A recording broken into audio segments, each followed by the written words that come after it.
Well, General, welcome. What does bring you here? Why are you here, and why is it so important to you? Well, I'm going to take part today, and I did yesterday afternoon, in a fundraiser for the Yellow Ribbon Fund, and that is an organization that specifically focuses on helping wounded service members and their families in all the things that help them transition back from serving our nation into our communities. Why is that so important right now? We've seen so many people injured with like the IEDs. It seems like we have an awful lot of wounded soldiers. We do, and I think it is important on several levels. First, on the obvious level, someone who supports our nation and us deserves everything we can do for them.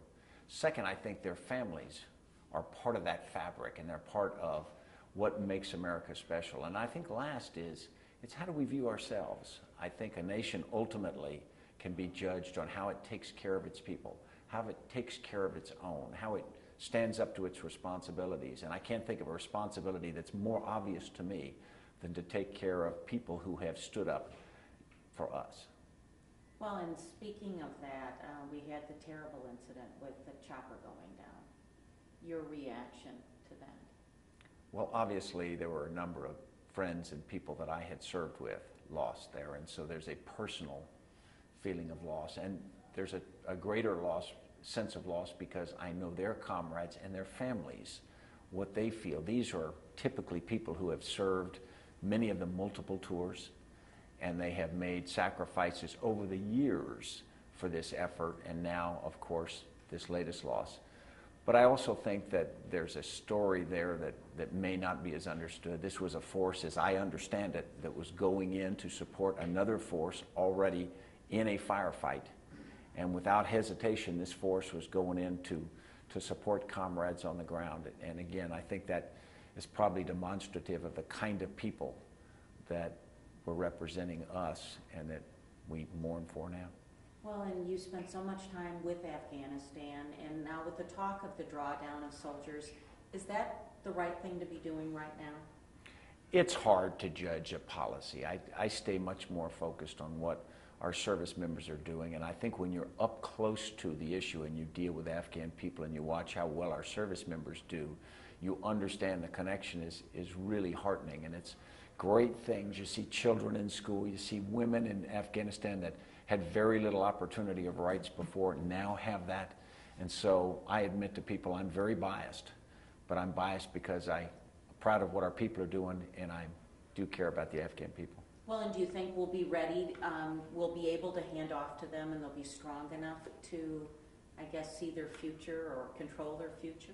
I know the Afghans have a lot to do, but I know the Afghans are extraordinarily strong. When we look at what they have been through, just the last 32 years of constant conflict, they have the strength and they have the ability to do that. And having stood shoulder to shoulder with many Afghans, government, military, and others, I know they can do it. And so, like any nation, there are times when things are difficult and challenges arrive, and the question of the people is, will they do it? Well, and I know you weren't serving when it happened, but they did get Osama bin Laden. Your reaction that goal was achieved? Obviously, very happy. I think there was an individual who had committed murder and needed to be brought to justice, and I was happy that that happened. And I think it also, for the American people, there's some closure in that. I think it's not the end to the fact that we must be focused on protecting ourselves and our allies around the world and reflecting our values.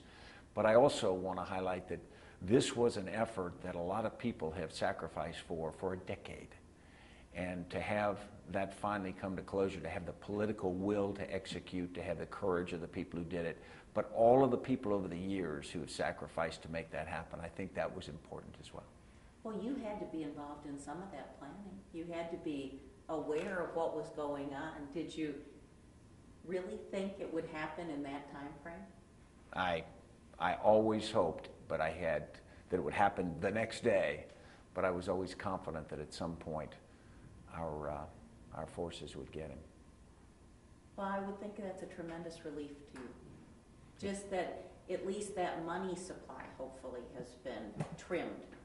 I think it is a relief from the standpoint of there is someone who is propagating evil that's not doing that anymore, and that we showed the political will to stand up.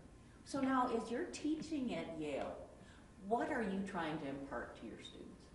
Well, I teach leadership, and the part of leadership that is so important to me is leadership is not an amorphous or theoretical idea. It's practical, it's people, it's relationships. And what we do is we look at relationships between people and how they molded the outcome of different events and activities. Look at some big personalities, some unlikely partnerships like Nelson Mandela and de Klerk in South Africa, and how two unlikely allies came together and caused something to happen that wouldn't otherwise happen. And so we look at case studies and we look at future options, and we try to talk about how leaders stand up and how they make good things happen. What example would you give? Who would be your unlikely ally? That's a great question. Except for Annie. Yeah, she's a likely ally.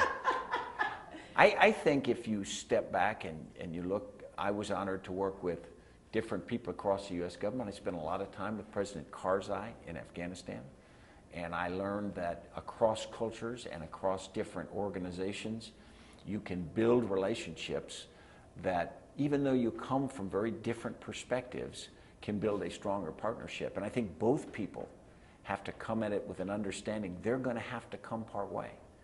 You don't always bring someone to your very clear, always right position. What you do is you understand that they've got a different perspective. And so one of the things I try to teach the class is the first thing you should do when you look at a problem is try to get in the other person's perspective through their eyes, see that history, see that problem, and often it's very different. And when you do understand what they see and how they might respond, you often can come to some kind of better middle ground. Do you think there will ever be peace in Afghanistan, peace in Iraq? I think there will. I think there will be peace crafted by the Iraqi people and crafted by the Afghans themselves. Ultimately, it can't be imposed from the outside, and it wouldn't be the best peace anyway. I think what we can do is help enable them with the time and the conditions for them to craft it, but ultimately it must be their solution. It must be congruent with their culture, congruent with their history, congruent with how the people feel, and then I think it can be enduring. But it's a tough road. Now, is there anything I haven't asked you that you wanted to go over? I think that the most important thing now is the willingness of people like the event today, the Yellow Ribbon Fund fundraiser. There are people who came out yesterday, spent part of their Sunday, they're going to spend today, and they're doing it for service members and families they've never met, and most they never will meet.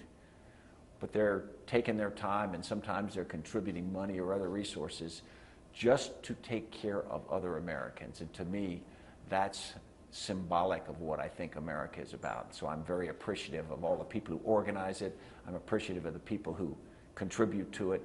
And I think in the future, as this builds momentum, all of our communities will understand that the people we send forward and the families they have are part of that fabric of community, and they will be welcomed back into communities when they're through serving and when they need help.